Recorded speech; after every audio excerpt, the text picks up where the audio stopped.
Sterling. That's a penalty, is it? No, he's still going. Oh, how about that? How about that? Carried on into the penalty area. Here he is. And then Giroud. What a goal. Brilliantly worked. Fantastically finished. Here's Ramsey. And Alexis Sanchez. Great footwork. 3-0. Liverpool blown away. A 3-goal, 8-minute Arsenal blast. Alexis blocked by Newcastle defender. Still not cleared. Wow, what a volley. Where others failed, Ozil has succeeded. Well done, Arteta. Plenty of hit here. Yes! Arsenal have their breakthrough. Mikel Arteta. They deserve it. Oh, they're behind again. It's amazing. It's Aaron Ramsey. That's the response of Arsenal. Iwobi, nicely done. Brilliantly done. Bayer in, Walcott. Sensational Arsenal goal. Is that a handball? No. Nothing the play can do. Great, what a goal! Arsenal have made it 3-0. Jack Wilshere with an absolute thunderbolt. Hello and welcome to the Clock and Talk. Good morning, good evening, everyone. How are we all? Liverpool game. Look, I've got absolutely nothing positive about this game. I understand a lot of people are probably in the dumps and a lot of questions have been thrown around, judging the players' performance, judging Arteta's performance. We will get into that and talk about that. I'll also touch on a couple of other things as we go along. Teams in the Premier League who have come out of the shit and have somehow managed to sneak in the top four without me noticing until yesterday. Shout out to West Ham fans. Tony, how are you, buddy? Yeah, all good. I can't complain. Well, I can complain, but I won't yet. No one listens. There is that. Addy, how are you, brother? No, I'm all good, man. I'm good. That's the way. For those who didn't hear our Patreon podcast, we did one last week. What did we talk about? I can't remember. What was that? Player ratings for the season so far. Keep, sell, whatever. Yeah, we did the ratings and stuff, and you boys said a couple of kind words regarding Claude, wasn't it? Yeah. Yep. So we did touch on that. So people who are sitting there thinking, oh, shit, they didn't even mention that. Look, Addy, as you said, mate, for those who didn't hear our patron, just a couple of quick words, mate. Oh, yeah, no. Again, obviously, want to just big shout out to Claude. Obviously, rest in peace. Big miss. Someone that was with and was around the Arsenal Fan TV football team lot. It was a sad one, but hope he's soul rests in perfect peace. Yeah, look, it's very hard. Look, definitely massive shout out to the bloke and condolences to all the family and that, because I didn't know the guy. I never spoke to the guy. However, I did know him as a brand of Arsenal Fan TV. I guess that's how he come to my news feeds and things. So look, he was obviously a guy who was loved and what's the word, is pretty popular amongst the Arsenal family. So it's always sad to see Kuna pass by. Okay, Rohan says Addy doesn't want to show his beautiful face today, eh? I don't know. Addy, I'm still angry from the weekend. Hopefully, we got a game Thursday, isn't it? Yeah. Yes, yep. I don't even keep up with anything anymore. Hopefully, I'll be smiling next week. Fingers crossed. Okay, Tony, let's talk about this game, Liverpool. It was a game that I went into. Look, I wasn't thinking that we were good enough to win the game. However, I would like to see something out of performance when you're losing a game, if that makes sense. I'll be honest, I never even gave the scoreline a thought. I just thought, well, hey, if we jag something out of this game, whether it be 1 point, I'm happy. If we can actually show up and do something, I'm happy. Mate, we'll get to the line. We'll go straight to the lineup. It was on a little bit earlier than for me here in Australia, but party surprise. So I wasn't in your guys' chat. Thoughts around that one, Tony, at the time, and I know it's hard to say that now, but yeah, at the time it was probably not the partnership we wanted. Yeah, I mean, it isn't really hard for me to say. I mean, the whole day leading up to it, I kind of thought, well, look, it all depends on what Liverpool turn up. We could get a result here, but if 100% the best Liverpool turn up, then you're probably not going to win. But the moment I saw the lineup, it didn't matter what Liverpool turn up. I knew we'd lost. And this is not me just saying it after knowing the result and whatnot. Like, everyone that's in the Telegram group will know that I said that. I could, like, all of my mates, obviously I got the lineups early as I usually do, and I was just like, yeah, we're done. We can't win this game with these players and the way we're going to have to play because of these players. So, I mean, look, no one wants or expects the level of shit we served up, but we literally could not win that game with those players. So as soon, an hour and a half before the game, or an hour and 15, whenever I got the lineups, I was just like, it's done. Like, and I was saying to all my betting customers, Liverpool were 2.6. I'm trying to think what that is for people who use fractions, and I can't think off the top of my head.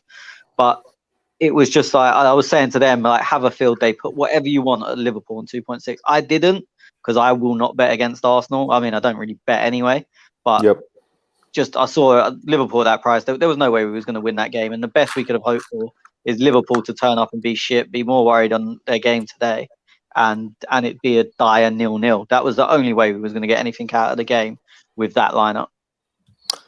I'll be honest. I've liked Lacazette and what he has done the past couple of games. I wasn't saying that was a bad one for me. Aubameyang, how many times have we said it doesn't work with the Aubameyang playing on the wing? I know Saka's injured, but is Pepe? He was all good, wasn't he? He played. Yeah, he played. He played on the right side. Fuck, he did. Yeah. So I don't know, like the Aubameyang Lacazette. I'm just trying to think of what you could do there. You know, Martinelli, something better than that combination, because that's another one that just doesn't work for me. Addy? You know, the funny thing is, yeah, prior to the match and then the teams and everything like that, I had a feeling that Liverpool would just transform again, solely because of all the narratives that was being played out. Mane not scoring, Salah not scoring, Groger out here, Roberto Firmino not scoring, and it was just I had a feeling that it was gonna be a hard one, like. But then when I saw the team, you know, when you just see something, you're just so underwhelmed. And to be fair, even with Luiz, like he actually has been our best defender. Like let's not even go into the game. Like even not seeing him there, it's like yeah. And just quickly, Tony, everything I said about Rob Holding last week, forget what I said. Yeah, just delete it. Delete it. Delete it.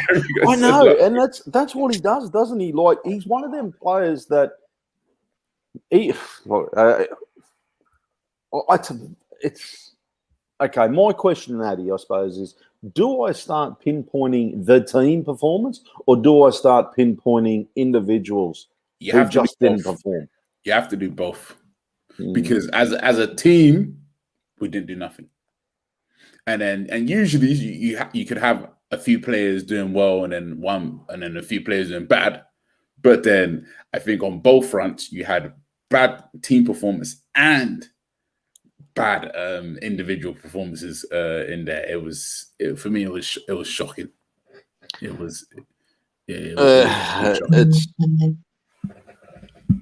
If you look at that game, Tony, and you're sitting there as a neutral, and I know it's very hard to take your rosy-coloured Arsenal glasses off, but what would you go away from that game saying Arsenal play like?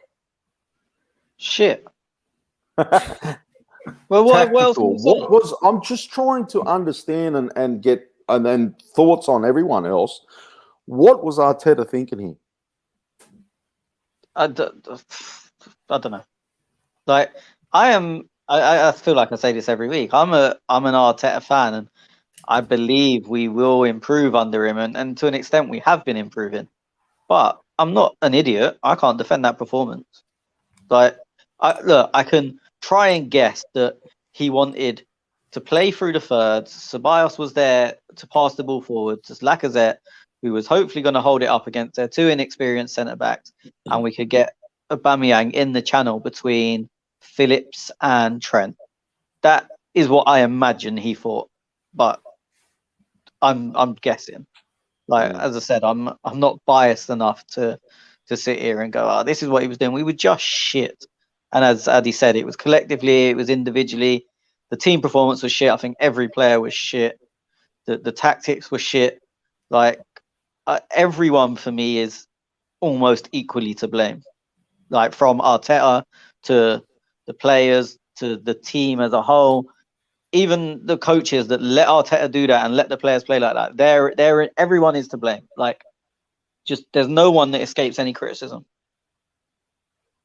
I said in the Telegram chat, a couple of hours after the game, I'm not worried about you losing the game. That to me doesn't.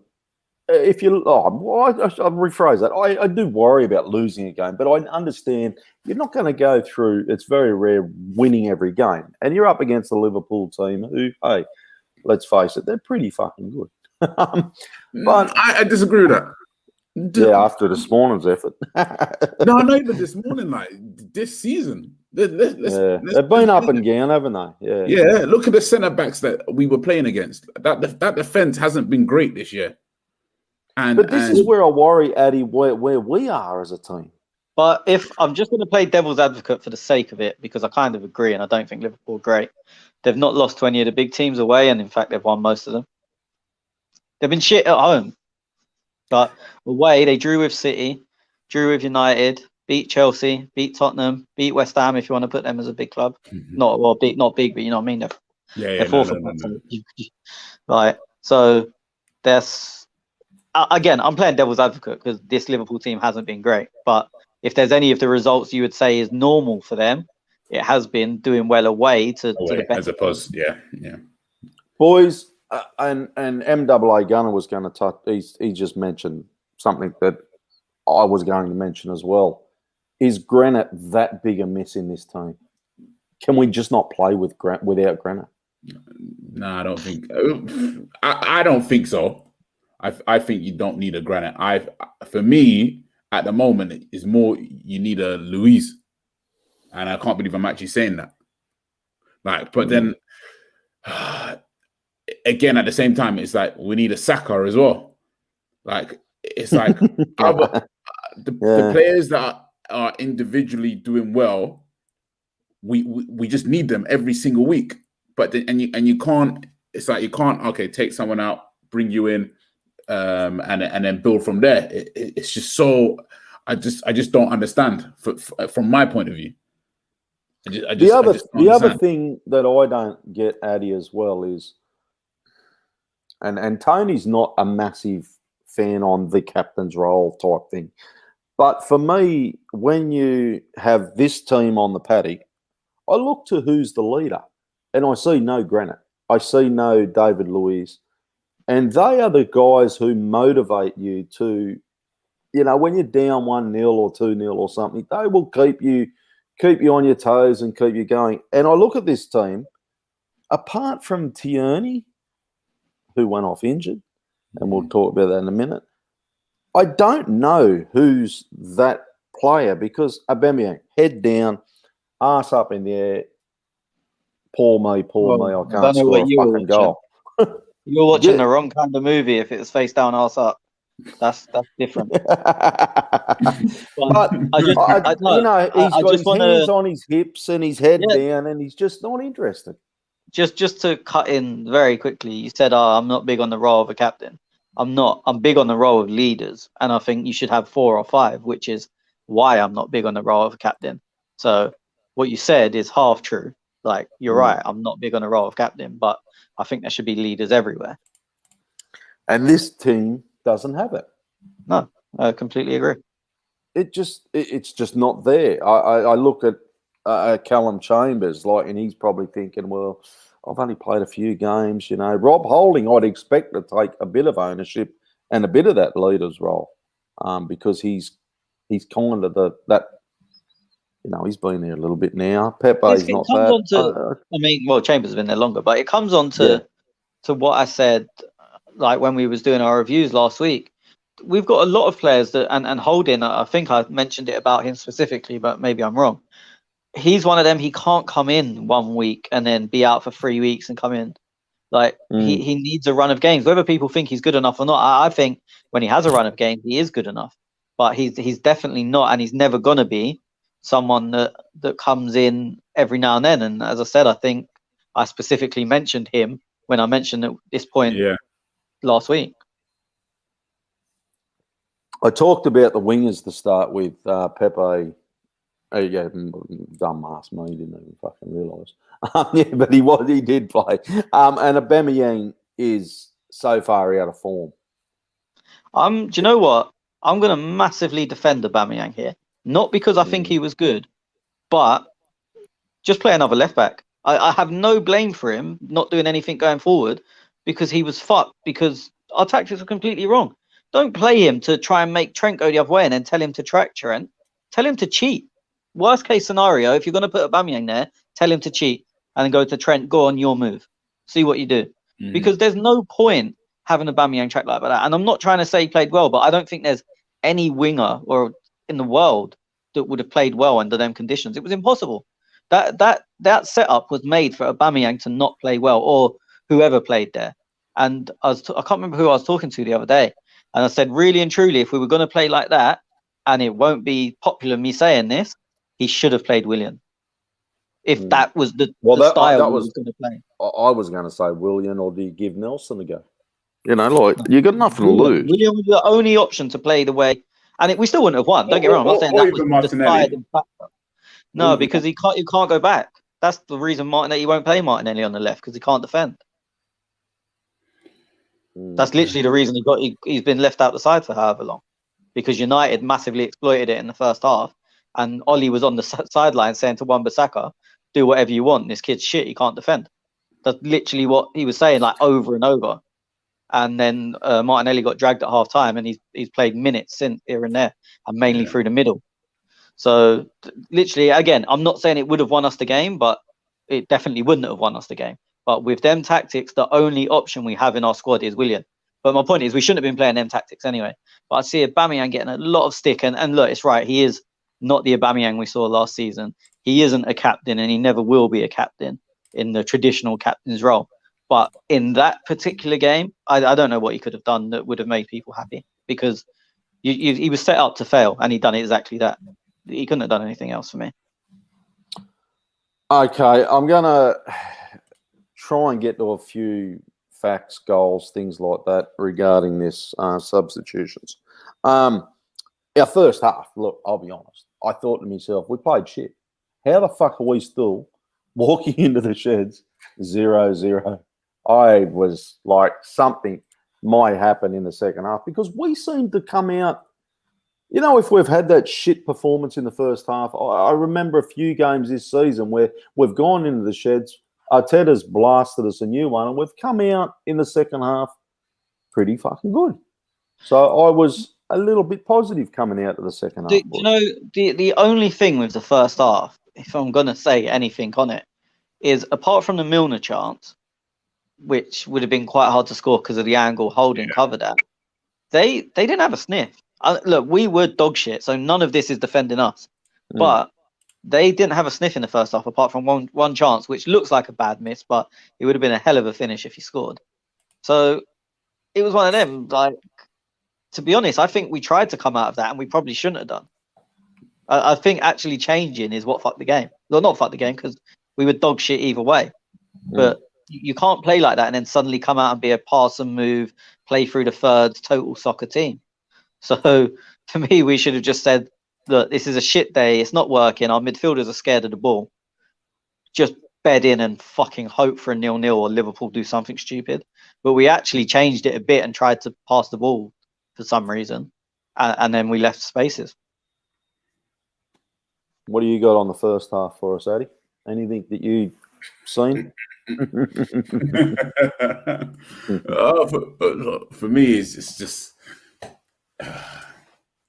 lack of creativity, lack of intensity, lack of ideas.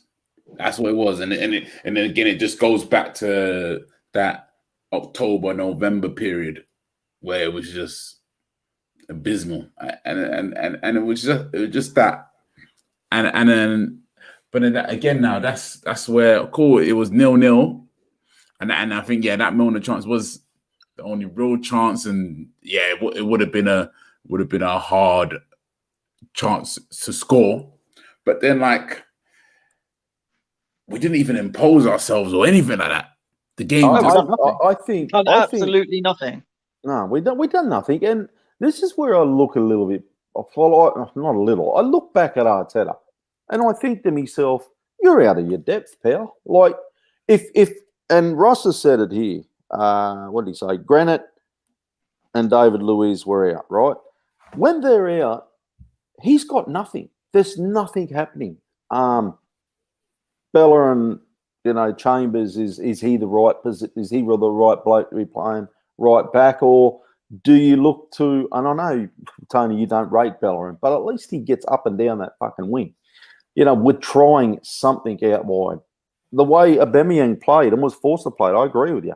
He can't keep tracking back, chasing fucking his bloke around, and then you expect him back up the other end of the pitch to try and score. I totally agree with that. But that comes back to the manager and his tactics. And when David Luiz and Granit aren't there, he's got no solution. He's got no idea of what to fucking do.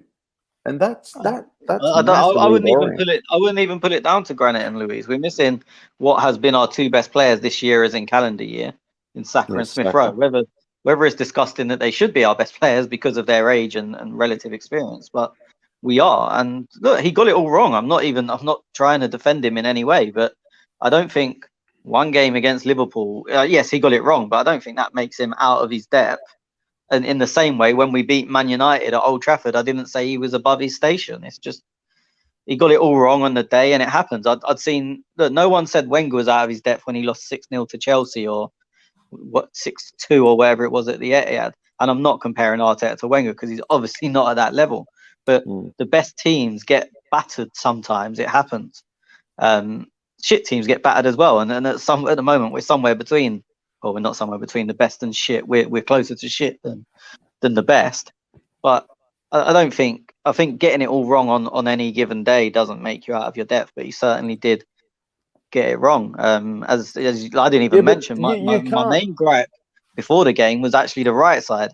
Even though the left side, the whole pitch was disgusting, but the right side was a joke because it basically said to Andy Robertson, yeah, you don't have to bother defend because Chambers isn't going to get forward. Pepe, he's tracking back. It's weird because he actually works quite hard, but he doesn't know what he's doing. So he just takes a deep position a lot of the time. I reckon he run around a bit. No, so he goes deep. I actually don't mind what he does because I've obviously a much lesser level. I've played with people that don't know what they're doing, and sometimes you just tell them just get fucking alongside me. Then it's harder to break down. There's two of us here, and that's kind of what Pepe does. He works really hard to get back, but his positioning isn't great. But then you've got. So Robertson and Mane on that side have got a free reign. And even if Pepe cheats, Milner shifts across. So then they've got the 2-on-1. Like, that side was a joke. Playing Laka was insane. Well, playing Laka with Aubameyang wide. I think playing Laka full stop was insane. Danny's a joke. Just everything. Like, you can't play anyone with Gabriel as far as I'm concerned. I don't understand how the guy gets in our team. I'm not talking about on an individual level. I agree with you there now. When you was it last pod, you weren't... I've been saying it for ages, and it was controversial when I first started saying it. And now it's people are coming Gabriel. Yeah. I don't know if I reckon that other kid's got probably, I don't know, it's hard to say. Do you know what? It's not even it's not even the individual mistakes, which he makes a lot of. It's also who you partner him with, because the way he plays, he can't play with any of our centre backs. And the only one he's looked half all right alongside is Luis. And I'm just thinking that's probably a language thing where Luis, he goes to go and Luis tells him in Portuguese, "Oi, fuck you." Like, Get back play here. alongside me. And like, I Yeah. saw people trying to blame Cedric for Gabriel being shit on Saturday. And I was like, No. again, one, no. And two, if it's a language thing that keeps him in check with Luis, then Cedric also speaks that language because he's Portuguese. Like, it's just stop people. You know, when people like someone, they try and make excuses for them, and when they don't like them, they try and make excuses against them. And that Gabriel, fortunately for him, is still at that stage where people are trying to make excuses in his favor. It's language. It's someone else's fault. It's always someone else's fault. I'm just trying to look. Okay, let's go to a bizarre substitution here for me. Okay, Tierney goes off injured. I'm hearing it's not real good, Tony. It could be a good couple of weeks. Yeah, a few weeks. Cedric comes on. I'm sweet. I'm like, yeah, okay, look, that's Only option. Only option you got. Ceballos, I am fucked if I know what we see in this bloke. But to bring El Neni on has absolutely fucking. I'm lost. I'm speechless, boys. I got nothing. I disagree with you because Really? it was our only option. No. Who would you have bring on? Like, okay, you've taken off what they call what you'd like to think is an attacking kind of Ceballos. He might create something, right? To an El Neni who, yeah, look, he's Okay, but you're dancing around the question. Who would you have bring on?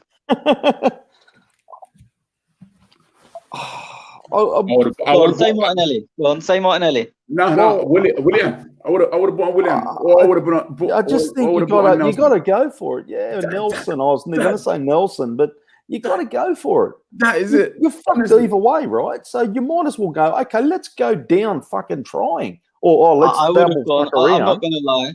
I would have gone the exact opposite and parked the absolute bus but when you've played 60 minutes and your players no player on the pitch could make a 2-yard pass. It's not suddenly someone's going to come on and everyone now can play tiki-taka. At that point, the game's gone. Park the bus and hope for a 0-0. Like, look, we're not really going to touch on him because he weren't the worst player, but we had Martin, the friendly ghost, playing at 10. Like, did he play? Because West Ham, he was well ready. He was. I agree with the friendly ghost. Yeah, but do you know my problem with him early on? My problem early on was that he kept coming short and playing nice, tidy balls into the midfield, and we was overloading teams with numbers, but we weren't creating anything at the top end. My problem wasn't it was that he's a fantastic footballer, doesn't create anything. West Ham created everything. This game, when we were getting overloaded in the midfield and needed the numbers, I don't know where he was. He didn't want any of it. He was quiet. He was quiet, right? But so I think he got tackled by Fabinho early and thought, "Nah, I'm out." Yeah. Don't want any of that. He's that worry that when years ago you used to see the Spanish players and that they get beated early and then that was them gone, like in La Liga and that that was them like not going to fucking really do much. So I got that vibe out of him, but like. The problem is, Tony, is we don't seem to ever be able to adapt. So our option was, okay, agree with you, bring El Neni on and hope the best we get a 0-0 draw. But why can't you change the shape? Why can't you change the formation? You've got a bloke, Odegaard, who's doing nothing where he was. Yeah, but Danny had to come off. The first person we're going to go with, Danny had to come off. Yeah. Oh, yeah. Danny had to come off, right? Mm-hmm. Tierney was forced to come off, so yeah, okay, that makes it tough. But you still could change the formation. You could still go to like a 3 at the back, 3-5-2, something. I wouldn't have minded that.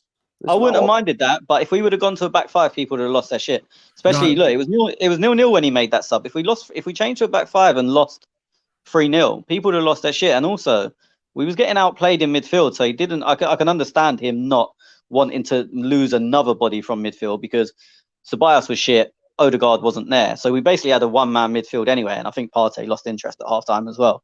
Thought first half he was good, second half you couldn't care less. I still don't see it from him. I'm sorry. No, I thought first half he was very good. I thought they asked him to do too much.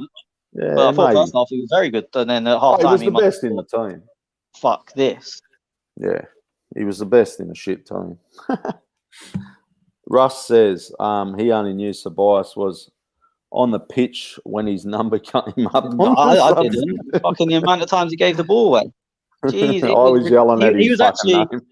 Do you know the thing is he was scared of the ball, which is like you can say what you want about Granit. He can make 89 mistakes. He'll still go and take the ball for the 90th time, which means someone has to try and stop him. As in they have to get someone tight to him or whatever. Danny he hid.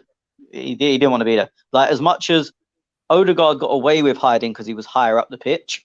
So when we're trying to play out, Danny was playing Where's Wally with himself. I'm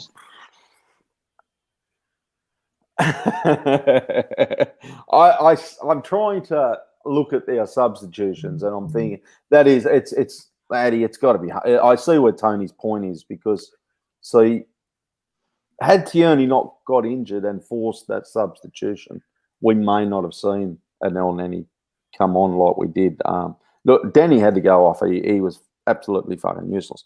I kind of then now scratch my head. Next game is, do we even like? I think Granit's back fit now. Isn't he trained today?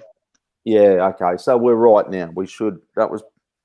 I don't know, boys. Do you just put it down to a fuck up of a day and fucked up of a players? But you know, if an air pilot fucks up on his day, he kills 100 passengers. So I don't know. Like, what do you fucking do?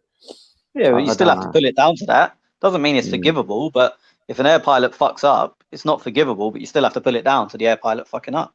The same as we have to pull it down to collectively, individually, everyone fucked up. And as I said, that doesn't make it forgivable, and it means we should still question it and we should still criticize it. I'm not here trying to pretend we were fucking brilliant, but you still have to pull it down to they all fucked up. Talk us through the first goal, Tony. I'm not as hard on the players as I've seen a lot of other people be. First off, people say Aubameyang should have been tighter to Trent, but I think he would have just been skipped by if he got tighter. Then look, I think Trent's overrated, if I'm honest. Mainly because I interact with a lot of Liverpool fans who think no, it's because I think Trent's good, but I interact with a lot of Liverpool fans who think he's somewhere between Messi and Cristiano Ronaldo on the level of the best player in the world. So for me, that drags his level down. But the ball is outrageous. Like that cross is verging on undefendable. And I know it looks I know what's his face gets a free header, Jota. But if you look at the positions when the cross actually came in, I'm not really sure whose man he is because he came on in midfield. The defensive midfielders weren't interested, and the defenders were in a decent position, but I think the ball takes them out. And the header, I've seen people blame Leno, and as much as I don't like or rate the geezer, I don't think he can really do much because the header was from so close. It was like 6 yards, 5 yards. Like, look, it's one of them. If he saves it, you say, "Wow, fantastic save," and you have seen them type of efforts saved before, but that doesn't make it a mistake if it goes in. I think it has to be an outstanding save to save that. But I think the first one is the most forgivable of their goals. But again, there's still loads of people. There's still loads of things to question. Could Aubameyang have got tighter? Should someone have taken charge of Jota? And if so, who? And then could Leno have saved it? There's questions to be asked. But I think if we're looking at their goals, that's the one where you go, okay, that's good football. That happens. Let's move on, sort of thing. The others we'll get on to. Yeah, thanks, Google. I had, what was I saying? So with me, like, if the thing with Liverpool is, Tony, is, and I agree with you that the cross is brilliant. And this is where I suppose we'll go back to what me and Addy were talking about with El Neni coming on. This is the thing that Liverpool have that we just can't adapt to or change. If Liverpool, if Salah, Mane, Firmino, if they don't perform in their attacking ability, then they have a and Alexander-Arnold, who gives them that other dimension of play. We don't have that in our team. We have a Chambers. Again, I think that's really, really unfair because I know Liverpool have a shit ton of injuries, but they're all defensive. So look, two weeks ago they didn't have Hotter to come on, and that was the criticism of them. They've lost 6 home games in a row, and the criticism was Plan A didn't work, and they just tried more of Plan A, more of Plan A, more of Plan A, and it just continued to not work. Now he's come back, and now we're questioning that again. And you look at us, as I said, look, we're not on their level anyway, but we have Smith Rowe out, we have Saka out. So then the plan to change the game, look, them two fit, both start, and then you've got different ways of changing the game by bringing Pepe on, who's more direct, potentially Willian, who drifts further in field, Martinelli, who is a bit more dynamic and a bit more restless. Restless isn't the right word, but I can't think of the right word. So our injuries massively stopped us having a plan B. And I don't think it's fair to say, well, Liverpool have that because they haven't had that. They've just got their guys. They've just got it back now. Like, we've got Bellerin on the bench, though. We've got Bellerin on the bench, though. Like, I think I've nothing against Chambers, right? I like Chambers. Do I put Chambers in that Liverpool against the Liverpool team who's only played a handful of games? I just don't think he should have been there. He shouldn't have played. 100% he shouldn't have played. I heard the half-time, but, you know, when they have the bit of a chat in the half-time thing, I don't know what coverage you guys get over there. I think I had Ian Wright and somebody else at half-time, but they were talking about, you know, they were digging out basically Pepe, Lacazette and Aubameyang, comparing them to Mane, Firmino and Salah. Can't do that. We've got an Aubameyang who is so far out of form. We've got a Lacazette who, you know, he's been in form but can't perform, and you've got a midfielder who's not giving you the ball. And Pepe, well, I get we paid $72 million or £72 million for him, and I like Pepe, flashes of Pepe, but I just don't know with Pepe. He needs them balls as well, I guess. And what part is the bias for me? This whole game fell down to probably a lot in the midfields. The game was won and lost in the midfield with a slight sprinkle of our wingers being second fullbacks. But look, I remember before I used to go to football, so often, like every game, people always used to say, and especially a lot of players that I know, that the game is won and lost in midfield, and I never used to really see it. When I started seeing the whole pitch every week, 90% of games are won in midfield. And the thing, like Fabinho, I think he got man in the match, and if he didn't, he should have. He ran the whole game. Like, he was incredible. Not that he needed to be, but he just the whole thing, the whole battle in midfield. We had one midfielder that was scared of the ball, another one that I don't know what he was doing, and then, as I said, Partey lost interest at half time. So of our 3 midfielders, we had a ghost, someone that was ridiculously shit, and someone that was half decent for 45 minutes. You can't win a game. You can't beat anyone like that. And people can say Liverpool are good. They've got Mane, Salah, blah, blah, blah. You ain't beating anyone with performances like that. We're lucky that it was Liverpool because you can kind of get away with a loss to Liverpool. The issue with the losses earlier in the season was that they were Burnleys and Wolves, and that's why there was so much questions. But with that team on Saturday, or that performance, would have lost to, I think, every team in the league, to be honest. Oh, fuck, yeah. Addy, talk us through the second goal, buddy. Just before I did the second goal, I had a thing on the first goal. My issue is holding again, similar to Sterling, the goal we considered against Man City. His whole positioning, his whole as a centre back, when you see it go into the ball is great, yes, but his initial positioning kills him because he's so square on, and because he's so square on, he can't adjust to the whip that Trent put on the ball, and he can't attack the ball. He's now then just hoping, oh snap, I wish that ball comes to me, and that's the only way I can actually head it away. And then again, they even attempt to jump as well, to even try to put off Jota or anything, or even Oh, he's just not going to do it. And then that's where I reckon. Look, I don't know 100%, but Klopp's probably going. Look, our plan B guys. They've got Holding and Chambers there. Just Trent hit them crosses across the them lads, mate, and that's their plan A. Will happen. Yeah. That's Liverpool plan A. Not because Holding and Chambers. You look at last season.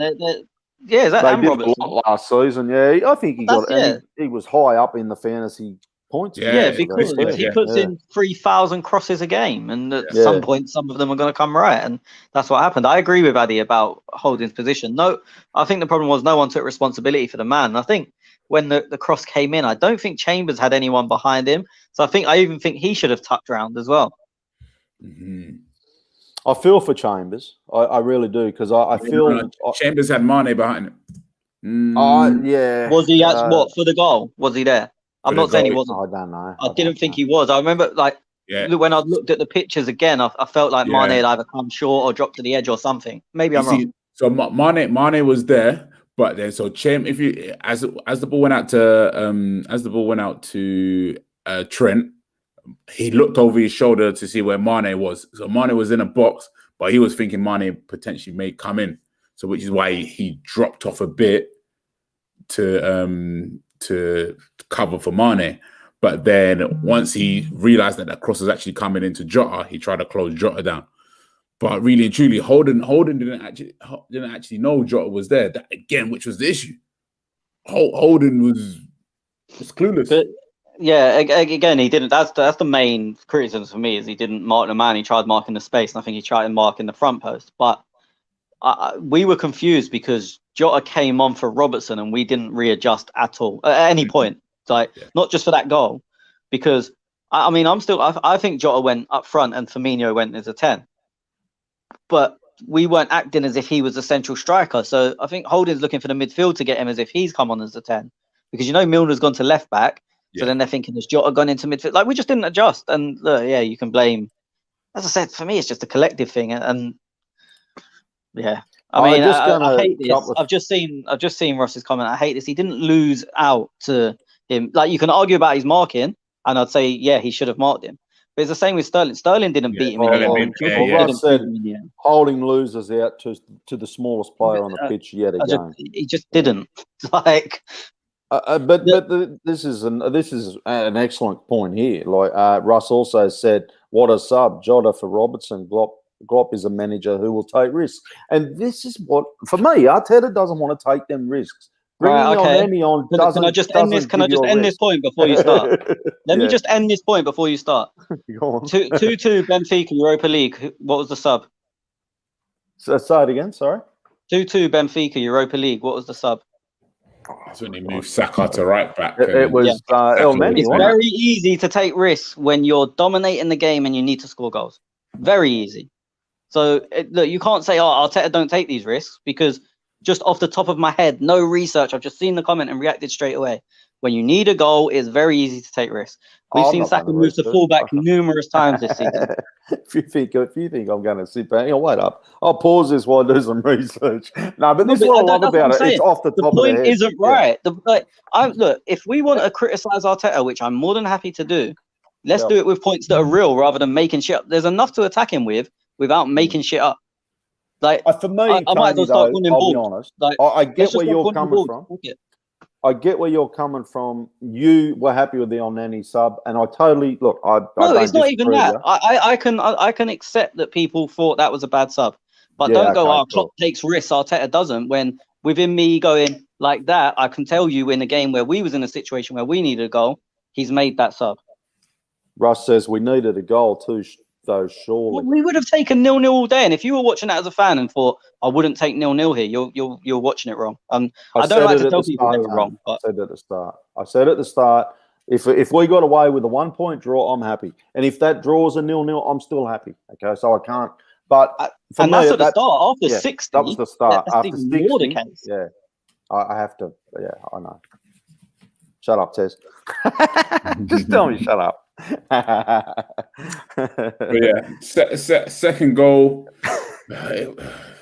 Again, what do you say? What do you say about it? It was like the defending, the like even how they built up the play, got in behind so quickly. Gabriel diving in again, but then I could understand how Leno came out. Leno trying to make himself big, and it was a good finish from Salah. But again, like just how easy it was to get through us, to get from defense back into midfield, in behind. It was just ridiculous. Those who don't remember it, I'll read a bit of the commentary. Liverpool very quickly double their lead. Fabinho chips a ball over the Arsenal defence and Salah is suddenly in on goal. Gabriel tries to clear the ball under pressure, gets it wrong, and the Egyptian forward cuts in from the right and slips the ball under Leno from 6 feet out. Do you know what's mad? Salah was just trying to get fouled. He wasn't even trying to score. Yeah. I was going to say that. Yeah, I agreed. I think that went in by accident. Like I was going to actually say that. Was he looking to get fouled? Do you know what really annoys me about Gabriel? There's a lot of things that really annoy me about Gabriel, but he leaves himself needing to make cover tackles and use his pace. But he never makes the cover tackles. Like he never clears the ball cleanly. Like he got to the ball first, and from there you should take man, ball, pit, goalposts, everything's going. But he just makes a feeble contact, and it comes off Salah and lands in his path. Even if his clearance goes into Salah, he should be smashing that ball so hard that one, Salah's on the floor or in the stands anyway, and two, if Salah's not, the ball hits Salah and bounces 30 yards away in some direction. Like, I don't understand how he leaves himself needing to make cover tackles all the time and then doesn't make the challenge that's needed. I said it last week.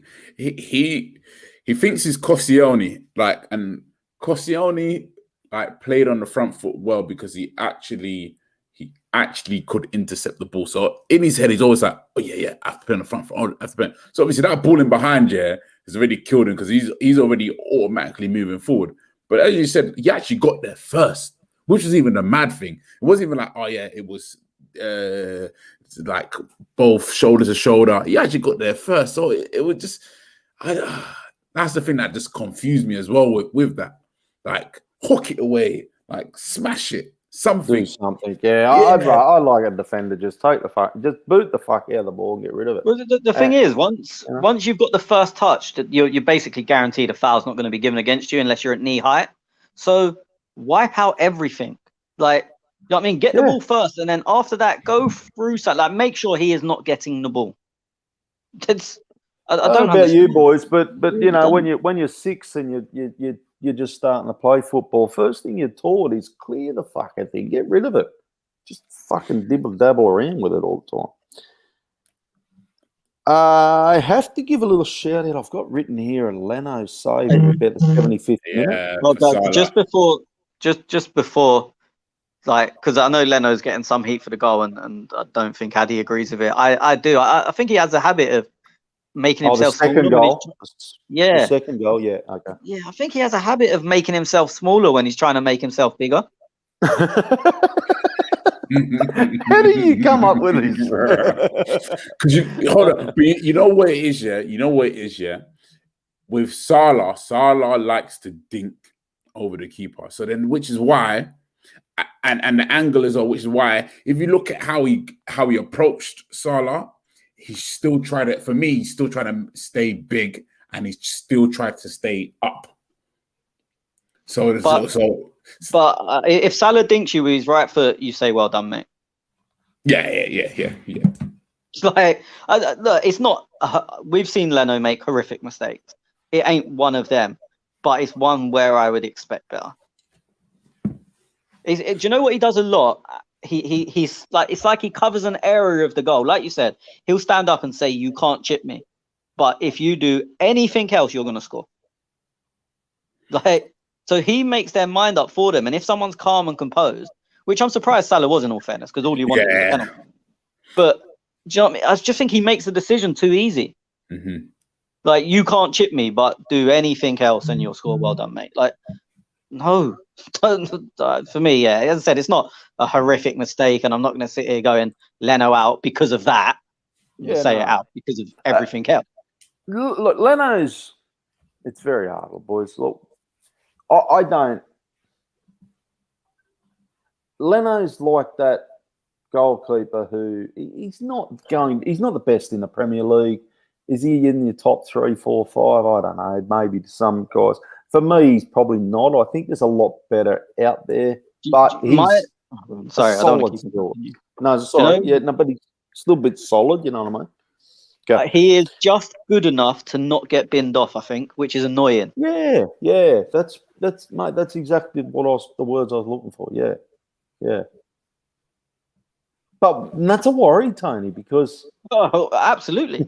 yeah, it's like I like Leno. I don't dislike Leno. I don't love Leno. Like it's a bit of a marriage of kind of. Do you know they're the worst, the worst type of players, the ones that are just good enough to stay there. And look, other people, and I think Addy's one of them, will disagree with what we're saying and think he's better than that. But they're just in general, they're the worst players, the ones that are just good enough because you don't replace them ever because they're just good enough. But so you're getting say if you think a 6 out of 10 is good enough, or 6.5, you've got a guy who's 6.6. So you're like, he's just there. So you keep keeping him, but there's 7s, 8, 9s, and 10s out there. But you keep the guy who's 6.6 because he's good enough. Like they're progress blockers. They're the worst kinds of players. I've got to, before we get to the next section. Oh, actually, quickly, Addy, I was giving Leno a bit of a rap because I have written down about the 75th minute. Yeah, there's a big chance by Salah. Yeah, again, similar to the second goal, how Liverpool just cut us open, and then to be fair, Firmino put in a peach of a ball to put Salah through. And again, same thing. Leno stayed high and he stayed up early. And to be fair, it was like let's say 5 yards away, the shot, and like things smashed it, and he got a good hand to it and saved it. So no, for me, it was again a good save, and it just shows the things that Leno can do. Yeah. When he does. Yeah. He made a very similar save in the cup against them, if I'm not mistaken. Mm-hmm. What? How do you do? No, I'm just trying to get it. You're a goalkeeper, Addy. How do you defend against Salah and Mane as a goalkeeper? And you see them balls coming in, like it's got to be fucking hard. Do you sit back and hope the fucking thing comes to you, or do you rush out? It's got to be hard to make that decision. Yeah, no, it's hard, and it's a thing where you have to. It just depending on the situation. Obviously, you're gonna watch a lot of Mane. You're gonna watch a lot of Salah, and then you're gonna have to watch their tendencies. Which is why, again, but when looking at Leno, when he faced Salah, he actually stayed up quite a lot. He stayed up quite a lot to say, okay, yeah, come and actually beat me properly. But then, look, you just have to take what comes at the time, and unfortunately, this time he wasn't up to it against Salah. But to be fair, no, it wasn't even Salah this time. Salah scored and wasn't Mane as well this time. But obviously, you're jarring all them guys in there. But Russ says, anyone else concerned with Leno? As Montani just said, he's like that bloke that, it's hard. And it's hard when you got a goalkeeper like that. There is a fan, A-Rush. Is that how you say it? Sorry, mate, if I balls that up. A-Rush. A-Rush Guna says, Leno is good, sir. So Leno's good. Going right on that way. Addy, you can log off the burner. It's fine. You can just say it here.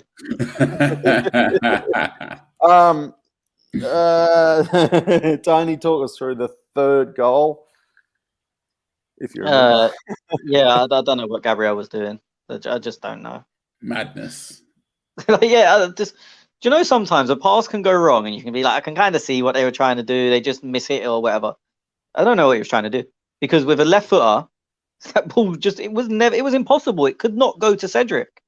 Like he's played like the equivalent of a defense split pass where like it's going to go wrong 80 to 85% of the time. But when you're at a 10, that's like risk versus reward. But he's played that kind of pass when the risk was they're like 4-on-2 or something. And the reward was Cedric gets the ball 85 yards out. Okay. 65 yards out with their whole defense behind him. It was, I don't know what he was doing. Do you know, sometimes you'd love to just ask these players, like, what did you see?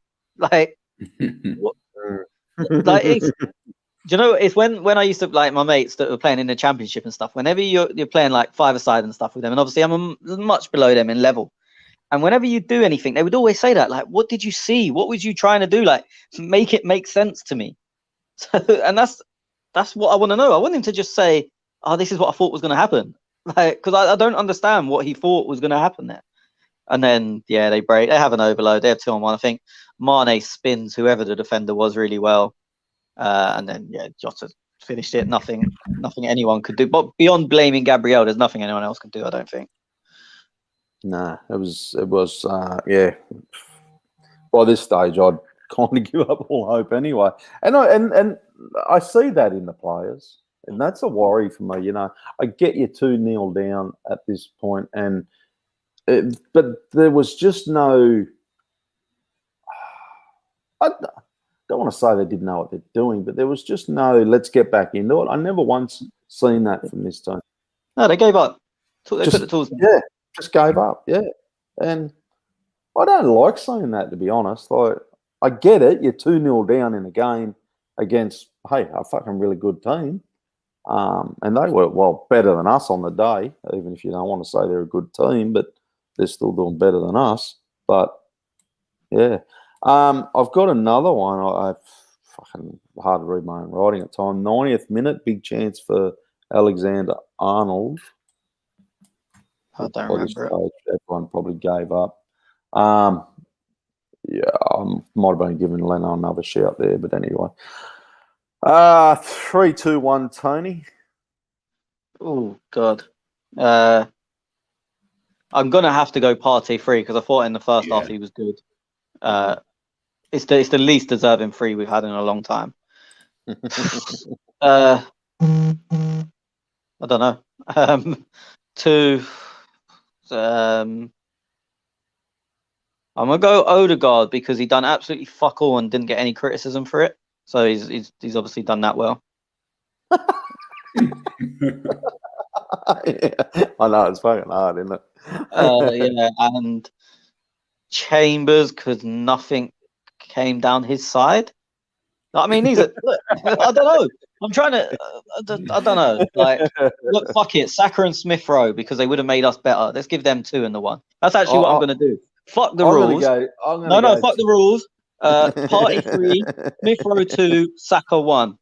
Jack, Done. you're recording that. Write down his first. Chambers, and who was the other one? Odegaard. Smith Rowe and Saka. Addy? I'm gonna do Partey 3. I'm gonna do Tenny 2, and I'm gonna do Leno 1. Oh God. At least he made some saves. I give Leno a good save, but I still can't give him fucking 1, 2, or 3. Mate, they had 7 shots. No, I can't even argue with you. I think what you said is ridiculous, but I can't argue. They had 7 shots on target, only scored 3 goals. So the 4 of them, 4 of them he saved. I'm gonna go Tierney 3 because he looked good before he went off injured. So, and we don't ever know. He could have been like man of the match and scored 3 goals in the second half. That is it. Partey 2. Fucking, I hate giving Partey 2, but anyway, that's how bad we are. Like, I'm not saying he was probably the only one doing anything. Lacazette 1. Didn't do nothing. Please give me a reason. I can't. I look at this team, right? I think Odegaard, we've ripped the new one all game. Ceballos, we've fucking said, like, come on, and I'm still gobsmacked at what Ceballos does. Gabriel, Holding, Chambers, done nothing for me. You could flip a coin on Pepe or Lacazette. And Aubameyang was just MIA, like he's clocked off. Just if we want to go on stats, We created 2 chances in the game. They were both created by Aubameyang. Okay. So if you watch the game on stats, he gets you 3. Just both are shots on target, which is what, do you know when you get the chances created column thing? It's attacks that end in shots.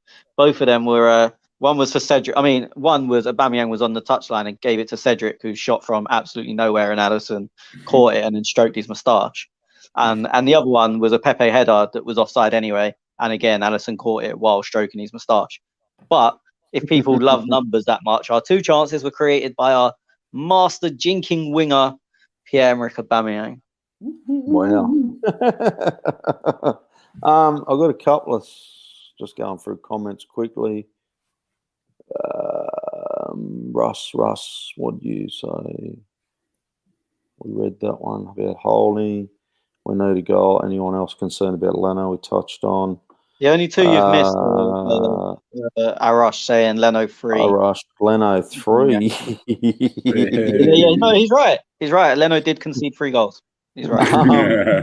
Aubameyang 2, sir. Yep, created 2 chances. Aubameyang created 2 chances. There you go. So he's right. 3 goals, 2 chances. Arash is on the money. Okay, look, that's that game done and dusted. Let's just put that back in the. We never want to talk about that game again, boys. Can I just before we move on, just for Jack, if you're listening, Partey, Smith Rowe, Saka, 3-2-1. They're mine. Don't let Tez influence you. Don't, Jack. Tell him now, bro. You know who's the boss around here. Okay, boys. I'm going to try and find some positives here. Okay, this Arsenal team.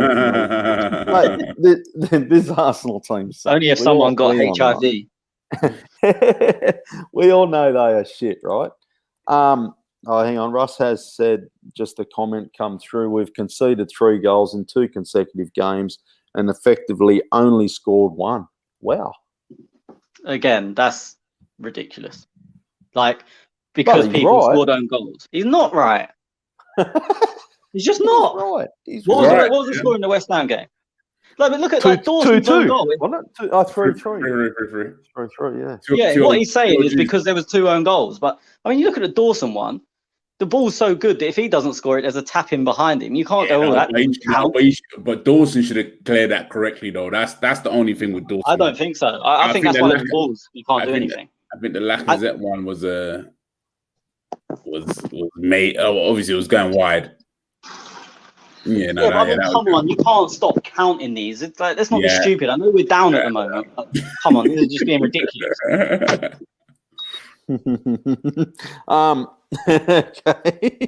I'm trying to work out where we are here now. So anyway, what I was going to talk about is, okay, we are shit. I'm just going to say it, okay? We are shit. Arteta, I am to a point where, you know what? You need to start doing something. I want to start seeing something. Even if we're losing, I want to see something. I don't know if he's the man to take us forward, boys. I can't answer that one. I look at West Ham, okay? I look at West Ham a couple of years ago. They were calling manager sacked. He got sacked. They were then calling for the board to sell the club, get the fuck out of here. I don't listen to many West Ham podcasts or anything, so I don't know how their fans are feeling now. But hey, they're sitting in 4th, boys. No, but just to cut in, they still want their boards to sell the club. Yeah, I was going to say, really, okay, really, okay. Wow, they hate the board. I just I'm blown by bit by that. But like, there is a light at the end of this tunnel, boys. If we get the right manager. Yeah. Any decent West Ham Twitter account will it will end with GSB, which is Gold, Sullivan, Brady out. Yeah. Oh, okay. I'll have to have a squizzy. This is the thing. I think in regards to West Ham, like for me, is not.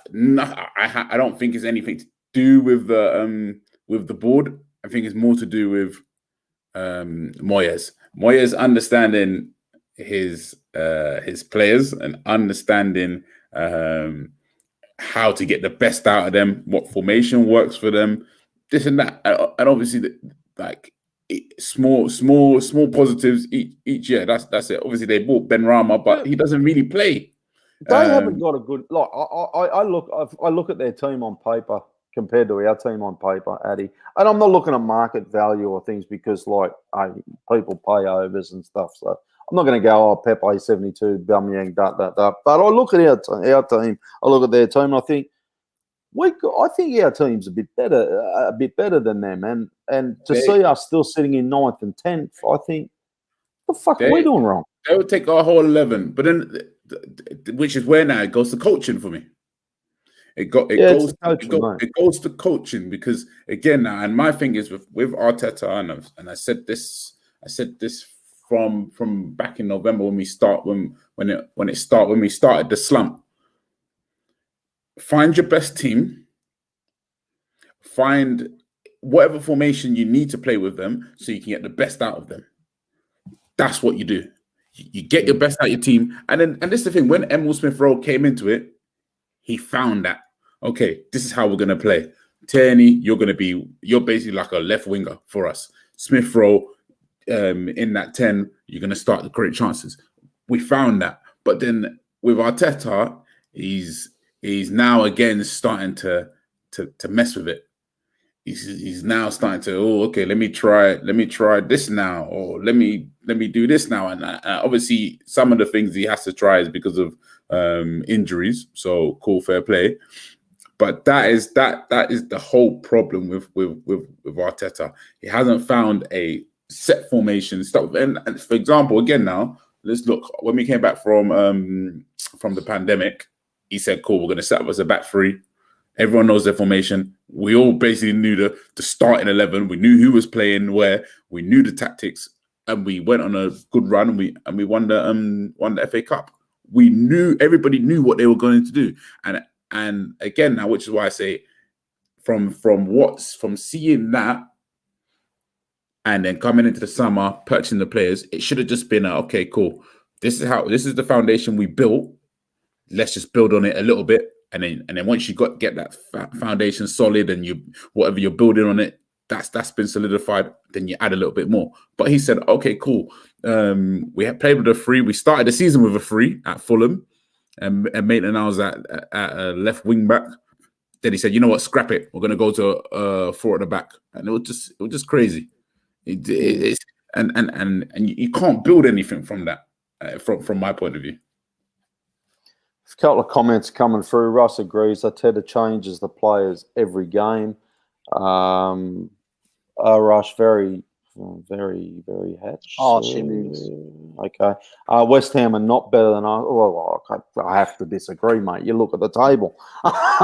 It tells you that they're better. And look, people say, well, don't look at the table. But you have to, don't you?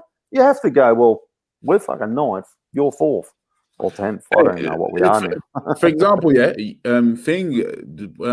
has taken Jesse Lingard that weren't getting games, wasn't not doing nothing at United. Like they were looking to say, and he's making him look like a world beater. Maybe that's the confidence that he's just given into Jesse Lingard and anything like that. But then again, now, if let's say Jesse Lingard was to come to Arsenal, I can tell you, I can guarantee you now, we won't be seeing those performances. No. We wouldn't be seeing those performances. No. Do you? He's the best player in the league since January, and like people will laugh at that. I'm genuinely not taking the piss. 100%. Totally agree. Totally agree with you. Totally agree with you. I've always liked Moyes. I've always liked Rodgers. I thought Moyes was hard done by a little bit, at Man United, and got the arse. I liked him when he was at Everton. And I've always been a fan of Rodgers. Now, them blokes, they've got their teams up to 3rd and 4th. I don't want to sit there and say, look, it's all because of the players. Look, I look at Manchester United, and I think, is Ollie that good a manager, or is it the fact that he's got a pretty good team and he doesn't really have to do much? And that's the difference. That's the difference that I see with Manchester United compared to West Ham and Leicester City. But then I look at us and I think, well, we've actually got on paper, you look at our team, and most teams would be, pretty frightened of what we the players we've got. You know, when any team with a Lacazette and a Aubameyang, a Pepe, it's got to be a bit frightening. But it's I don't know what's going on. Whether it's Arteta wants them guys to play his style of football. If you don't, well, fucking go. And I think that's where I say the inexperience, Tony. And I know you don't like using that word of he's over his head, but this is where I just see Arteta. I just feel that he's got the players. Well, I say Arteta's over his head a little bit. That's what I usually say. I don't have any problem. I don't have any problem with saying that. Okay, I don't agree. My problem is when, as I said, people use examples that just aren't true. As I said, there's a lot of reasons to criticize him. As I said, I've never come on here and said I think Arteta should stay and he's perfect. I think he should stay because I see reason. I think we're half decent and there's areas that can improve. As I said, it's just when people go, "Oh, he's inexperienced," that showed because he didn't sub off a left back. When no, he didn't in that game for a striker. He didn't in that game, but other times he's done it when the time has arose. He has, but, he has. Of course. Don, do you think we've improved from last year? Look, last season, it's hard to say, and I'm trying not to avoid the question because I think last season you can put into 3 stages. I think we've improved since the Emery phase of last year, but it was near impossible not to. That was a relegation looking team. From Arteta's phase. There's two phases of Arteta. Yes, there is. Yeah. Okay, cool. True. Okay, on both phases then. Do you know that I didn't want to cut in because I feel like I'm cutting in all the time today when you was talking.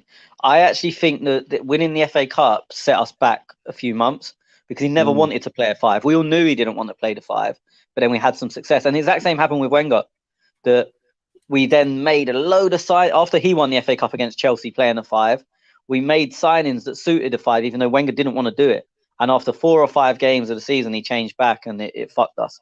And I think that ended up being Wenger's last year, didn't it? Or did he have one other after that? One more, wasn't it? Chamberlain went that year. No, it was Chamberlain years was Wenger's last, so it was that year.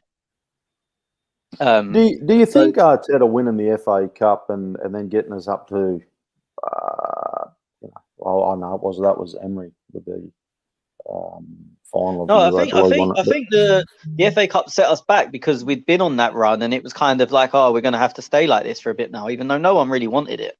But if we didn't and then we start losing games, people go, you had that successful run, so why didn't you stay with it? He never wanted to do that. So I think even if we haven't improved since that back 5 team, which I think is arguable, I think it's 50-50 to be honest.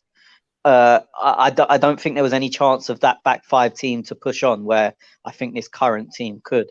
I mean, I saw someone posted it in the Telegram today, but I'd seen it already. That I think when Smith Rowe and Saka both play, I think we've got a 70% win rate, which is crazy. I mean, it's obviously not sustainable and it's only a small amount of games. I think it's like 10 games and we've won 7 of them or something stupid.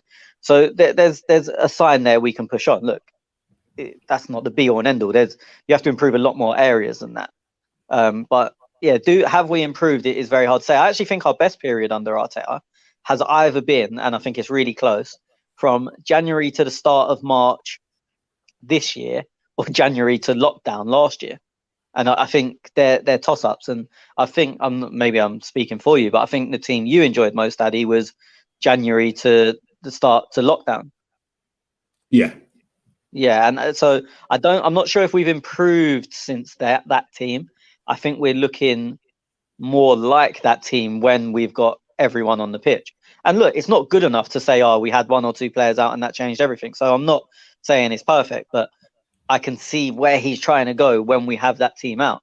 And I think maybe the next step is being able to replicate that when everyone isn't 100%, because everyone isn't going to be 100%, especially with young kids. They're not even men yet. Saka's more of a man than Smith Rowe, but neither of them are men yet. They've still got kid strength. And their man strength will come, but that still being young means you can't play every week, especially in a condensed season like this. So for me, the next step is, and he's tried to do it with Odegaard, and it's worked to an extent, is being able to play the same when your A team, your guns aren't there. like again, when Addy was speaking, I didn't want to cut in, and I think he my opinion, you was half right when you said he's changing it too much, because I think when he's got his players, the attacking unit, he hasn't changed. The defenders is baffling me. I'm not even going to try and defend him there. I don't know why we play different centre backs and a different right back every week. I've got no reason I could possibly add to that. But I think offensively, he might have been a little bit harsh, because I think, especially at the moment, when they're all fit, it's Smith Rowe left, Odegaard 10, Saka right, Aubameyang up front. And people can argue whether they want Aubameyang or not. At least Arteta's gone, this is my team, and I'm going to play it. And then if Aubameyang doesn't play, the three behind him stay the same. Lacazette goes up top, as we saw against Tottenham. And even though we know Aubameyang was meant to play, but whatever happened, I think his attacking unit, he knows what he wants. As I said, you have to be able to replace that. But yeah, I'm hearing what you're saying, and I agree. I do agree. But are you worried, like, in the summer, right? We've bought Pepe, Willian, Aubameyang's come in. We don't know what Lacazette's doing, but for me, we've seemed to got the team we've got. I know, you know, Addy knows, we need players to, we just need better players. But the defence, it looks like, we've kind of bought our defenders with David Luiz, Gabriel, what's that geezer on loan? Saliba. So it looks like we've got that. And my concern is, where do we go next season, or where do we go into the summer, and what do we buy? Because it looks like Granite's there in the midfield, Partey's there now as a midfielder. We've got our wingers. We've got our whole team in shape, and looks like maybe one or two squad players. I don't see us spending this $100 million pounds again to buy a big star like we have been. No, I agree with you. I don't see us buying that. I think, as I said, the problem for me remains. There's two problems. One, the defence is not even how they're performing, but the rotation is crazy. And two, our second choice of players. If you have to add even one or two of them in an attacking sense, everything changes. So for me, what we need is backups for the attacking players. Not all of them, but as I said, at the moment, ESR and Saka go out and we fall apart. That's not acceptable. So you need backups for them. And then we need to decide a defence, and whether that's internal. I don't care if it's internal. I think we will. I mean, I'd rather us sign a right back, but you need the same solidity we've got up top, where you can name our team if everyone's fit. We need that at the back. So look, KT's space is KT's space. We know that. Yep. Leno's space is Leno's space. So if we're naming our strongest team as of right now, yep, I can name 8 of them. And I can probably throw Louise in as a 9th. So everyone, all of us, I think, would say Leno, KT, Dunno left centre-back, like there's an argument. Louise probably, Dunno at right-back, Partey, Xhaka, ESR, Odegaard, Saka, Aubameyang. So you have to know your best first 11. And at the moment, we don't, Arteta don't. And that's where I think the big has to improve. So we have to know for sure who that left centre-back is, and build a proper partnership. And we have to know for sure who that right back is, who's going to play every game when he's fit. That's considered a big game. I don't mean he has to play every League Cup game and every rotational game, but he's going to get 28 of the league games. And at the moment, there's at least 2. And as I said, David Luiz maybe is the third one. Maybe I'm being a bit harsh. But I just think we need the structure we have in attacking areas where we know that them 4 are his 4. We need that at the back. And if we can come out of the summer window with that, then I think we'll see a lot more consistency. And I think that will lead us to improve a lot. Of course, then there's other players that can be improved. Of course, Xhaka can be improved. Of course, Aubameyang on current form can be improved. Do you know what I mean? Look, I could name every player and say, of course, they can be improved. Of course, Leno could be improved. But if we just got a solid team, and that's all West Ham have got, you ask their fans, they can name their 11 every week. And if you say, well, this person's out, who comes in? They can, without hesitation, this guy comes in. Like, I get West Ham team news early, but I don't even bother share it because everyone fucking knows it anyway. Yeah, because it's just like, it was always similar with Wenger. We knew what we were going to get all the time. So, a couple of questions here. Hang on, wait up. Back up. Did Tony does Tony like Arsenal? I can say he wouldn't be sitting here on a podcast. when anyone spends as much money on Arsenal as I do, they can question me. Oh no, he's questioning again. Sir, how long has Tony follow Arsenal? Says A Rush. Since he was in the room. Yeah, I mean, even if I didn't want to support Arsenal, I wouldn't have had a choice. Like, do you know what I mean? People that listen regularly know me as someone that goes home and away week in, week out and in Europe. But my dad done that before me, so obviously Arsenal was a choice. I at some point in my life, I would have been man enough to be able to say, I want to support someone else if I did. But let's be honest, that choice is not there when your dad goes to every game. Like, I can't even. Do you know? Like, I don't know if you can answer this, Addy. Do you remember the first game you went to? Because I was getting dragged along when I was in a cot. So for me, I'd have to ask my dad what was my first game, because I wouldn't. Like, I don't even know if they had to pay. If he had to pay for a ticket, he's an idiot, because there's I would have been like one. There's no point in me going to them games. A Rush, he goes on and says we will buy more players. Mate, I'm not saying we're not going to. Like, I think I just don't see us. You know, we've spent money on. If anything, it'll be right back. Okay, that's if Bellerin decides to go. Then we probably need a decent right back. What do you pay for a right back though? And can you actually name a right back that's going to cost you 80 million pounds? I mean, right backs don't really go for that money. I know there's probably examples, but I mean, the strongest link at the moment is probably Hakimi, and I don't know if he's above us at the moment is my only worry. Inter are financially not great, so you'd get him for under 50, 45. He's quality. Defensively could be better. Offensively, I know you're talking possibly the best in the world. No, I'm not talking. I'm talking in general. Offensively, possibly the best in the world. Am I fair? Him or Trent, they're different, but good. They're there. Defensively, could be improved very quick. He would probably be my first choice, and I don't know. Addy's going to say Lamptey, who again I wouldn't have a problem with, apart from what are his hamstrings made of. But they're the two I think you look at, and they're probably around the 40. Yeah, I don't know. Either of you have anything different? No. My only thing is that if other teams are in for him, then that'll be a problem. That's the biggest problem with Hakimi for sure. Yeah, that would be it. I think Lamptey would probably because he's English and like he knows Arsenal properly. I think there's a probability that if we don't have no European football next year, we can still get him on board. But Hakimi, nah, I think he's one of them like brand players as well that he needs his brand to blow. I think it will be hard. And I know, especially the prices that they're saying for Hakimi, is not just going to be Arsenal on the market. Do you know that I agree with you in terms of the finances that a lot of teams are buying for that money? I'm just trying to think of teams that need a right back. Chelsea. As you know, no, they don't. Reece James. They won't leave Reece James. Yeah. That's. I think. Look, PSG is an obvious answer because they. I'm just thinking though, like you boys are going this flashy, young, costly one, like that. Max Aaron's, mate. I'm got. Are you having it? Well, I'm wondering, like, do you look at someone like Lars Bender or someone like that? I said Lars Bender, you know.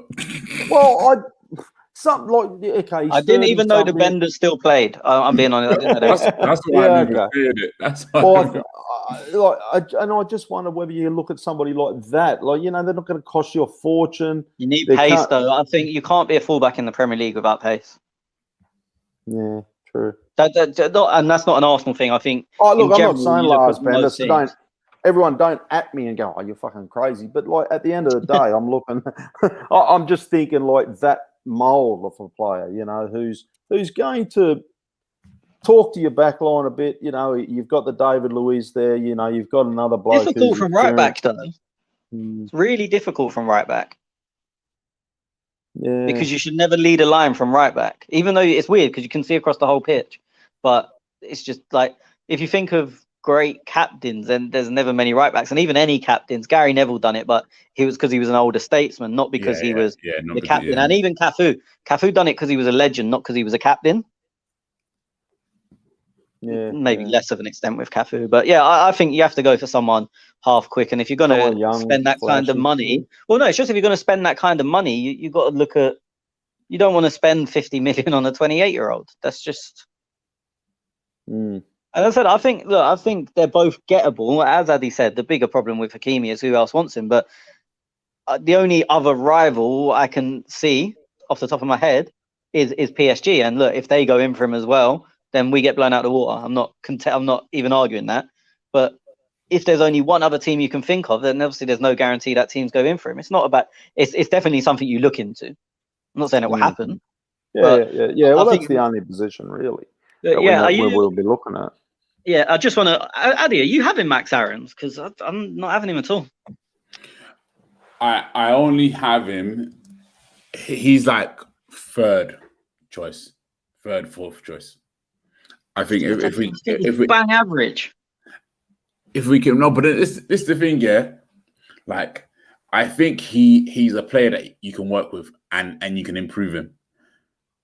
You know what he's good at, you know what his weaknesses are, but then you just work on him from there. I think there's something there you can work with 100% with Max Aarons, and you know he's not going to cost you an arm and a leg. 25, they'll come up, so it'll be minimum 25. Oh, what? Yeah, okay, yeah. If they, to be fair, they are basically going to come up. Yeah, they won 7-0 tonight. It's basically done. Yeah. So that will be the problem. Will be how much you pay for him, because if you can get Hakimi and Lamptey for 40, I'm not paying 25 for Max Aarons. 100%. Is there anybody below like a West Brom, who are going down, or a? Yeah, they've got a really good right back. They've got a really good right back, Ainsley Maitland-Niles. Wait, is he playing right back? No, he's not. But I wish he fucking would. I don't think. It would solve all of life's problems. But is there somebody below, like, you know what I mean, like they can pick up. Yeah, I know what you're saying. They're probably the best in the league from the underperforming teams off the top, not from from the lower teams, from what I can think of. Maybe Walker Peters. It wouldn't happen. I'm not saying we should sign him. I don't particularly rate him, but. I don't rate him. Yeah, he's that kind of mold of player. I'm just trying to think. I'm trying to go through the teams in my head. Newcastle haven't got anyone. And like, even like, and again, I'm not saying he's available or anything, but even like a Kufal who's doing amazing wouldn't suit us. He's do you know what I mean? He's an old school sit back right back that will kick you very hard. He wouldn't make the mistake Gabriel made the other day, but he wouldn't offer anything going forward. Willem Matty Cash, no, not really. He's doing well, but he wouldn't do us. To me, who we should have, I can't say who we should have signed because I didn't say it at the time, even though I'd seen him play 100 games. James Justin would have been perfect. Oh, and yes. But you know what? I'll be honest. He played with my best mate at Luton for basically his whole career until he moved to Leicester, and I thought, JJ's good, but not Arsenal good. And even the year before he went to Leicester, he went to go to West Brom on deadline day, and it fell through for, I can't remember why. There was a stupid reason. Like, the bids were all accepted. I think another deal fell through, which meant knock on that deal fell through. And West Brom were like top of the championship. They were going to go back up. Like, they were expected to go back up. And that kind of felt like his level. You know what I mean? A promoted team or a team just come down that are going to go back up. So I can't even say we should have signed him because I'd seen him more than most. And as I said, I thought he was good, but not top tier good. There's a bloke. I know. Look, my memory is completely fucked, so I have to use Google to remind me. Klosterman at Red Bull. I don't know if you boys. They played a back five though. Yeah, well, that's what I was just about to ask. I think are they playing a back five? Yeah, because Angelino plays left wing back / striker. Yeah. So I'm just anyway. I'm not like you boys. At the end of the day, it's not my money. I don't care, but I don't know if we should be spending a lot of money in that position.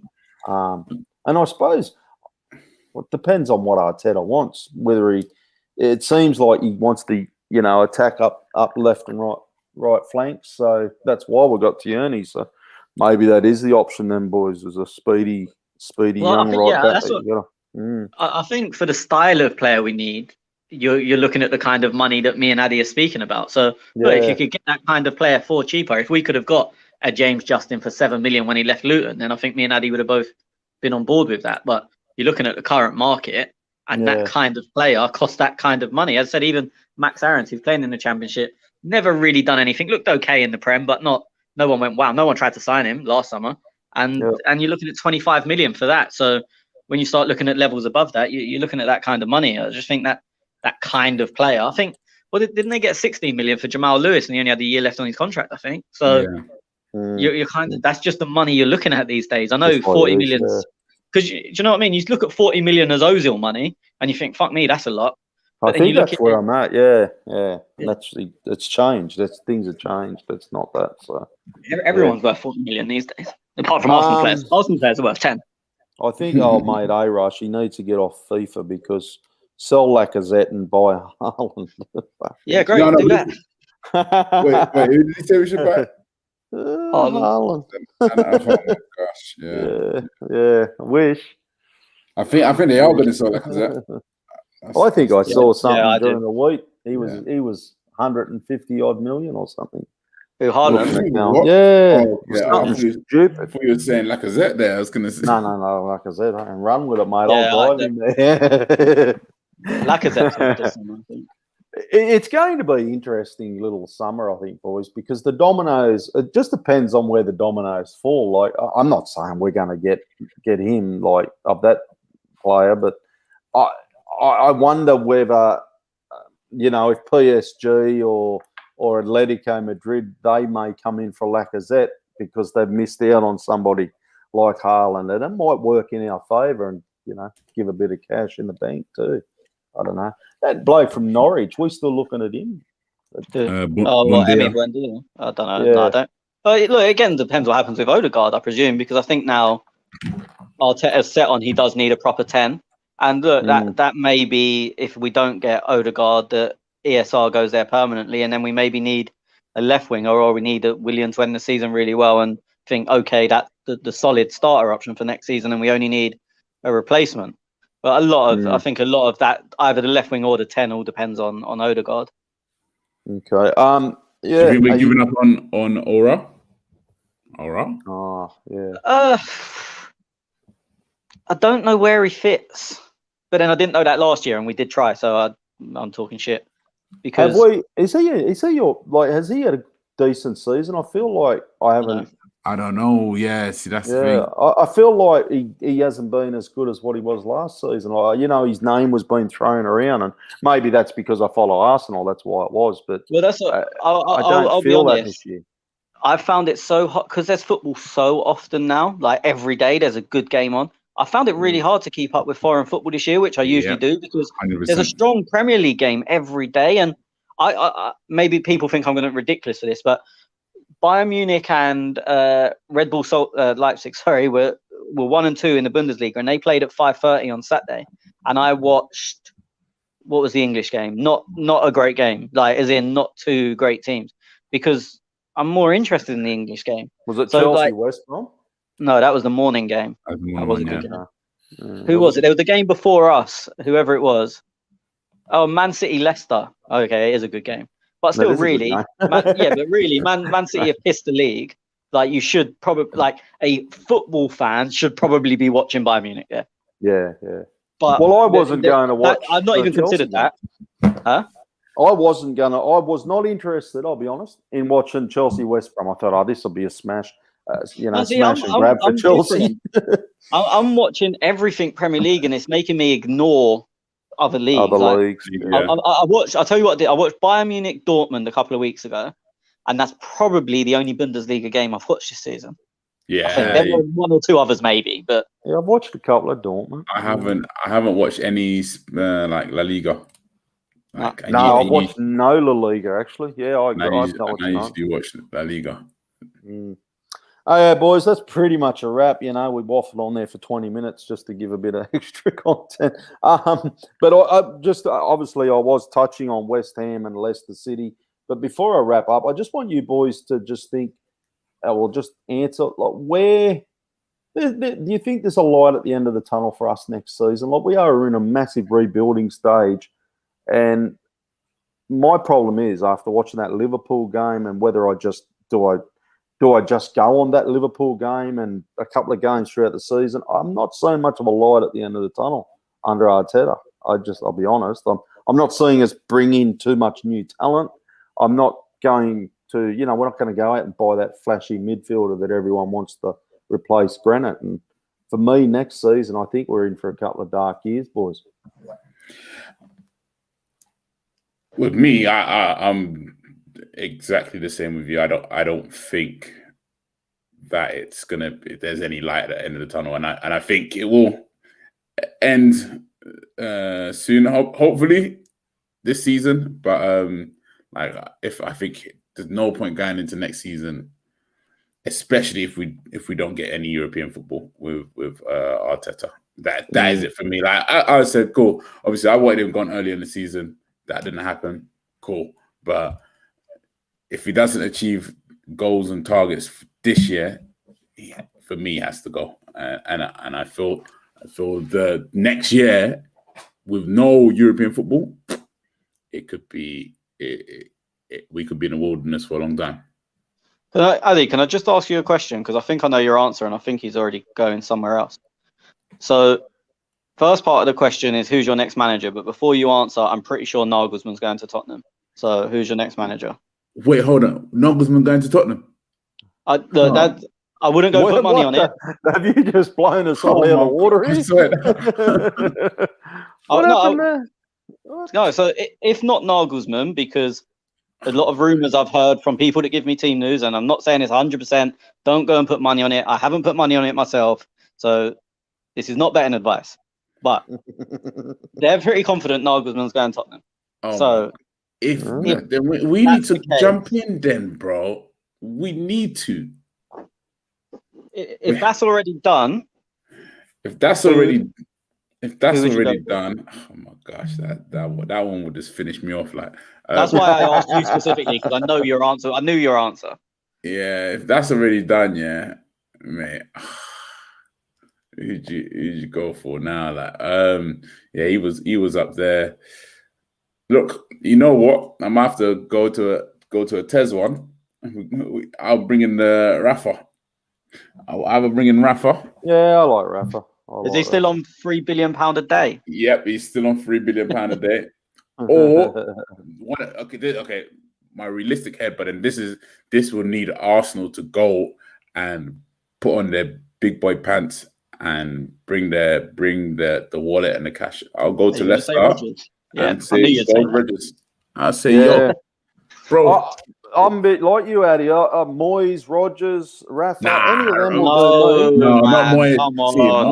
This is the thing. Yeah. I think Moyes has a level. I think Moyes, because what he did at Everton, I don't think not many managers can do that. You can see all the managers that came after him didn't really do too well. But I think Moyes has his level, and this is it. Like when he tries to push to the elite, I don't think he's there yet. He doesn't know how to manage egos and your big game players. I don't think he knows how to do that yet. But yeah, that's the one manager above who I want out of all of managers out there, and I don't think it's going to be too hard to get, is Simone from Atletico Madrid. Also, no. I wouldn't. Well, one, he's the highest paid manager in football. So yeah, but they want him out. They want him out, though. I think. Yes, but he's on something like £40 million a year. £40 million. Well, what's he going to do? Just sit around and outside China? He's outside China, and even it may be including China. He's the highest paid manager in world football. Wow. Wow. Because they built a project around him, and they was like, we're sticking with you, and we want you to. Well, you remember he got to what, 2 or 3 Champions League finals with. We now think of Atletico because of that team, because he got them there. Him getting into that Champions League final, if we'd have drew Atletico, we'd have been cool. Like, fine, we've got Atletico. Yeah. So I wouldn't want him anyway, stylistically, and 2, it's not feasible. Well, don't say Allegri. I don't have an answer, but then I don't want Arteta out, so Okay. I'm in a different. Oh, you're Arteta in Quarangai, aren't you? That's right. Well, I mean, your initial question to Addy is, can you see light at the end of the tunnel? Yeah. You can. Look, I'm not definitely guaranteeing we're going to get out of the tunnel, but yes, I can see light. But you might crash into the side of the tunnel before you get out of it. No, I don't want to crash. No crashing. No, but I think we've already crashed. No, but that's the thing. For me, I think the bottom. What's the opposite? The floor. I was going to say, what's the opposite of the ceiling? The floor is basically where we're at. So us crashing into the side of the tunnel is this same. We're in the same place in December as we are now. But the light is obviously is a much higher ceiling. So for me, as I said, I can see light. I'm not 100% convinced we're going to get there, but I would stick with him to give him a try. And then if we're looking at similar in December, then they have to ask serious questions. The only problem with that is if we're looking at similar in December, it becomes, well, just see him out till the summer. And then the problem with that is that, there's a Winter World Cup. And then you just end up being stupid. Yeah. But for me, I can see light, and I personally would give him a chance to try and steer us out the tunnel. Gonna be interesting. Okay, that's a wrap for us. I think that'll do. 40. Thank you everybody for listening. Europa League on Thursday, boys. We'll be back again next week, so we'll be probably reviewing, or we'll talk about the Europa League game, and we'll also discuss whoever our next match is. Quick predictions, boys, going into the Europa League. Addy? I remember Tenny's injured. Be tough, I think. Yeah, I think it'll be tough. I don't know who he plays either. Yeah. I think we win. I think we do win against Slavia Prague. Would it be a comfortable victory? Yeah, I actually do think we'll beat them comfortably. I don't think we'll have an issue. Is it at home or away, or what is it? Or are they neutral? Oh wait, is that home? Home, is it? Okay. No, we should because their racist guy didn't come because he was ill, if you believe it, or because he was going to get investigated by police upon landing. That's definitely okay. It's funny how that's gone quiet, but yeah. No, do you know what? I don't know if you've been keeping up with this or anyone listening. So they announced he's not traveling because he's ill, and then it came out that the police had agreed to speak to him after the game. So they're thinking he's avoiding that, and then UEFA have gone, we're going to ban you for one game after he's already said, I'm not coming. Typical.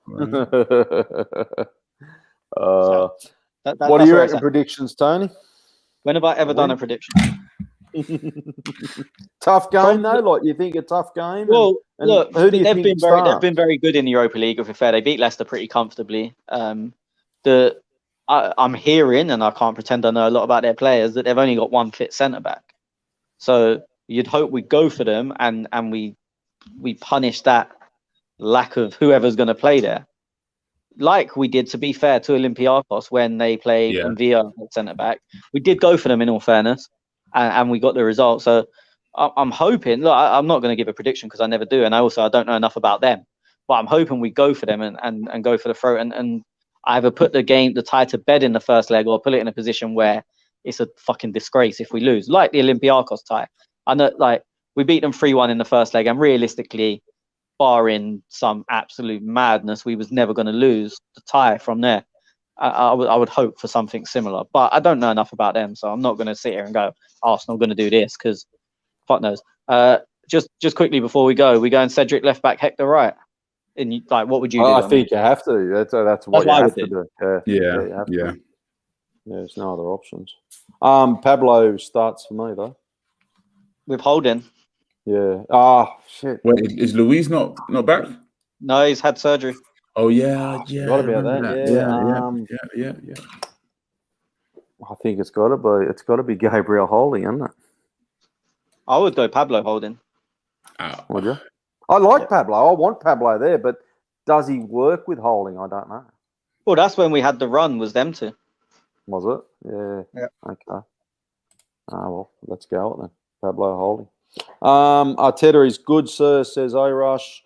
And he also says we win Sire 4-0 or 4-1. I fucking doubt his English is hard. Okay, boys, let's wrap it up. Thank you, everybody, for listening. Thank you for downloading. Thank you patrons. You've got an episode there from last week regarding our ratings. Cheers, boys. See you next week. Thank you. Cheers.